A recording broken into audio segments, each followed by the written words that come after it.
800 Club, there's outrage in America and beyond.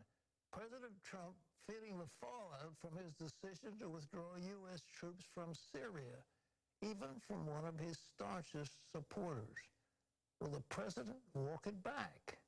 And what's the worst that could happen if he doesn't? Here's CBN's Gary Lane. A big backlash over President Trump's announcement that U.S. troops would be withdrawn from northern Syria. The outrage came not only from Trump's allies at home, but also from America's Kurdish allies in the Middle East. These Kurdish women protested Trump's decision to allow a threatened Turkish invasion near the Turkish border in Ras Al Ain, Syria. It's video like this showing American troops departing from positions in northern Syria that has them so upset. They fear America is abandoning them. Some lost husbands, sons, and brothers in the war against ISIS. Now they fear without American troops as a buffer, their longtime enemies, the Turks, will slaughter their surviving family members. The fallout in Washington even more troubling for the president. Even one of Trump's staunchest supporters, South Carolina Senator Lindsey Graham, publicly criticized the presidential decision. If we abandon them, good luck getting anybody to help America in the future with radical Islam, Al-Qaeda, and ISIS. Other Trump allies, like Trump's former UN ambassador, Nikki Haley, and Senate Majority Leader Mitch McConnell, also criticized the move. Some in the administration are saying only a small number of the U.S. troops are being pulled out. But at the White House Monday afternoon, the president said he's fulfilling a campaign promise to bring American troops home from foreign wars. Why are you siding with an authoritarian leader and not our Kurdish allies? Well, I'm not siding with anybody. We've been in Syria for many years. You know, Syria was supposed to be a short-term hit, just a very short-term hit, and we were supposed to be in and out. We want to bring our troops back home. In response to the political backlash, President Trump took to Twitter, insisting, quote, "If Turkey does anything that I, in my great and unmatched wisdom, consider to be off limits, I will totally destroy and obliterate the economy of Turkey." I've done it once. I did it with Pastor Brunson. You remember the Pastor Brunson? And they wouldn't give Pastor Brunson back, and they ended up giving Pastor Brunson back pretty quickly. Their currency fell at record levels, and lots of other things happened. Also sending a warning to Turkey, Iran, with Foreign Minister Zarif voicing opposition to a planned Turkish military operation in northern Syria. Zarif is urging Turkey to respect Syrian sovereignty and integrity. And then there's the issue of 5,000 ISIS prisoners now guarded by the Kurds who might end up in Turkish hands. Many of the jihadists are from Europe and could either end up returning to unleash terror on their home countries or regroup inside Syria. Gary Lane, CBN News. Well, CBN Middle East Bureau Chief Chris Mitchell is with us now.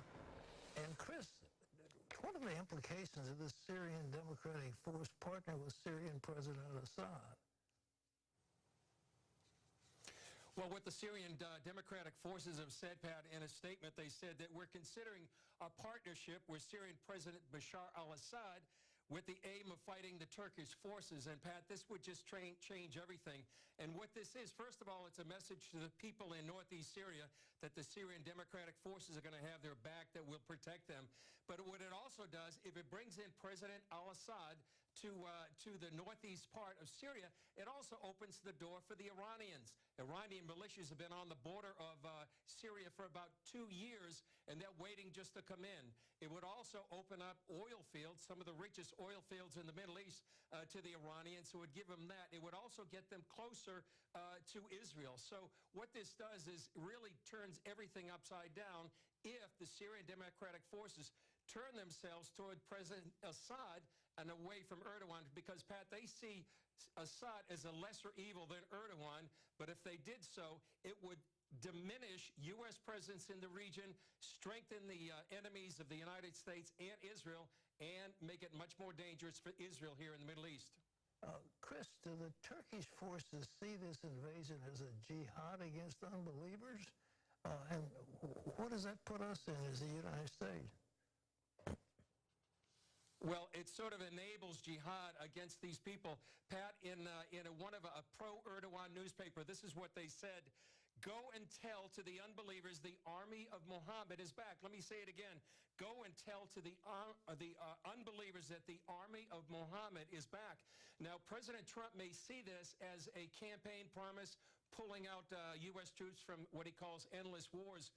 But the Turkish forces and Erdogan, a Muslim Brotherhood backer, sees this as a jihad. So it really puts President Trump in the position of backing a jihad against unbelievers. And who are these unbelievers? These are Christians, Yazidis, Arabs, the Kurds in the part of northeast Syria that we've been sitting down with, breaking bread with some of these people. Some of these people are Christians, some of them Muslim background believers who actually came to Christ and right now are enjoying religious freedom in this part of northeast Syria. And Pat, one thing to remember is the example of Afrin. It happened last year. The Turkish army, along with jihadist forces, captured the town of Afrin in northwest Syria. They hunted down Christians, they burned churches, and they literally displaced hundreds of thousands of Kurds. That's exactly what the people are looking at in northeast Syria as an example of what may happen if the Turkish forces come in. Chris, I have a map of a Kurdistan that should be before people. You know, this is where the Kurdish region in Kirkuk, it's in that little area, but that also has some very powerful oil. The Kirkuk oil is extremely prolific, and do you think our people have any knowledge of how much oil is out there? Well, Pat, that's one of the richest oil fields in the whole Middle East. We were there not too long ago when the Peshmerga, the Kurdish fighters, were fighting ISIS. And that's one of the prizes. In fact, after the referendum that the Kurds had back in September of 2017, the Iraqi government, backed by Iranian militias, actually now control that part. And that scenario might play out in northeast Syria if the Syrian Democratic Forces ally themselves with Assad and then go back, which opens the door for the Iranians. And again, Pat, it's really important to emphasize the fact that the Turkish forces, they're not coming to come against the threat of the Kurds. This is really a jihadist war, which puts the U.S. and President Trump in the position of actually enabling a jihad if the U.S. presence is pulled out of northeast Syria. Chris, I'm shocked about this. One last question. How many of these ISIS fighters are captive now? Do you know? I think the president is concerned about who's going to pay the bill for them. That's right. There were about 7,000 ISIS prisoners that I've heard, maybe as many as 12,000, including men, women, and children. And the idea, what the Syrian Democratic Forces are saying, is that if Turkey comes in, they won't be able to both fight Turkey and manage all these prisoners. They say they might be released into Iraq. You can imagine what thousands of hardened ISIS fighters would do if they're sent into Iraq. So that would reignite the war against ISIS all over again. The impression we understand that President Trump thinks is that many of these ISIS fighters are right along the Turkish-Syrian border. That's not true. They're down south, and it's unlikely that any Turkish forces would come that far south.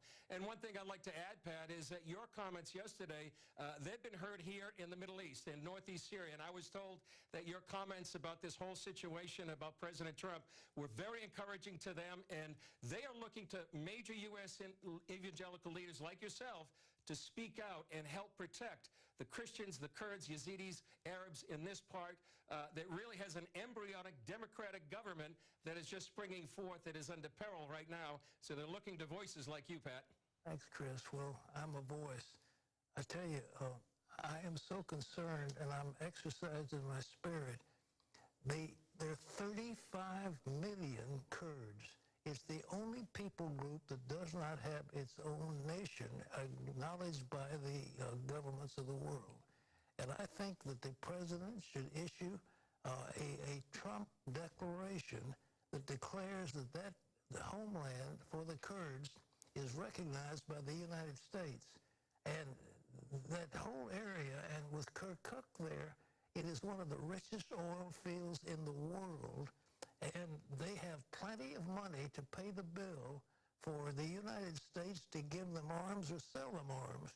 And I think if we have a mutual defense treaty with the Democratic Republic of Kurdistan, 35 million of those people, we can take our troops home. The Peshmerga will do the job for us. And it's so, it's what they call a no-brainer. You block the Iranians to the south, you block the Russians to the north and the Assad forces, you block the Turkish forces, and you have a democratic republic in the middle of all this thing that's our ally, and they will do the fighting, and they've got the money. The Kirkuk oil fields are loaded. Can you imagine when they are developed, there'll be, there's 500,000 to 700,000 barrels a day currently. With the proper work, they could have as much as 1 million barrels a day of oil, not to mention huge deposits of natural gas. And that's all within Kurdistan. It's a no-brainer. You think, come on, let's go, Mr. President. Well, in other news, the budget deficit is exploding. It's higher than it's been in 7 years. Ephraim Graham has more of that. Pat, the Congressional Budget Office estimates the deficit at $984 billion for fiscal year 2019. That's $205 billion higher than last year, a 26% increase and the highest since 2012. Budget hawks note the main drivers of the deficit are Social Security, Medicare, and Medicaid. The judge who gave a former Dallas police officer convicted of murder a Bible and a hug says she has no regrets. In the moving scene broadcast across the nation last week, Judge Tammy Kemp gives Amber Geiger her own personal Bible and then a hug. Kemp has been criticized for her actions, but in her first news interview, she says it did not happen unprompted. After Geiger's emotional hug with the victim's brother, she asked the judge if her life could have a purpose. When Judge Kemp replied, "I know it can," Geiger said, "I don't know where to start. I don't have a Bible." Remembering the Bible in her chambers, Kemp said, "Hold on, I'll get you a Bible." She brought it to Geiger and read her John 3:16. Then Geiger asked for a hug. Judge Kemp has been a deaconess in the Dallas church she attends for 25 years. She keeps a Bible in her office to remind her to start her day with prayer. Pat? Well, I commend that judge, and ladies and gentlemen, why would we criticize a judge for blessing somebody who is going to spend years in prison and who is repenting of her deeds and who asked for a Bible?